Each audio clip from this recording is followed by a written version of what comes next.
Hey beauties, welcome to my channel. Today I'm super excited to unbox and review the Kimirica luxuriously crafted gift set for women and men, a 100% vegan pampering kit that's perfect for marriage anniversaries, birthdays, or any special occasion.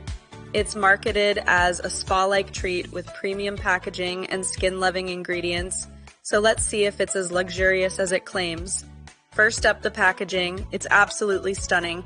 Shipped by Kimirica on Amazon, it arrived in a chic box with a ribbon. Screams gift ready, no extra wrapping needed. Inside, we've got 5 pieces inspired by the French Note collection, all infused with calming French lavender and enriched with aloe vera and almond oil, 100% vegan, paraben-free, and cruelty-free.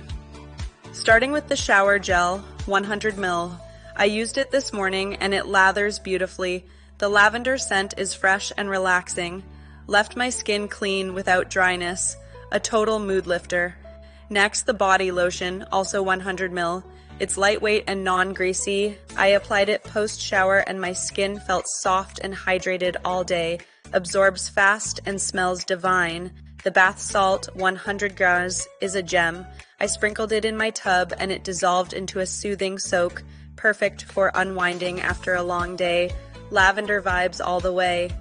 Then the handcrafted bathing bar, 100 grams. It's gentle and moisturizing. I used it and my skin felt smooth, not stripped. Plus it holds up well in the shower. Finally, a French lavender potly with buds. It's a cute touch. I popped it in my drawer for a lingering scent. Such a thoughtful detail. This set's travel-friendly and gender-neutral. Great for couples or solo pampering. Not cheap, but worth it for the quality. Want more? Stay tuned for my next video with a spa night routine using this kit. If you're loving this, hit that like button, subscribe, and drop a comment. Tell me what you think or what you want to see next. Maybe a gifting guide. Thanks for watching. Let's keep glowing together, beauties.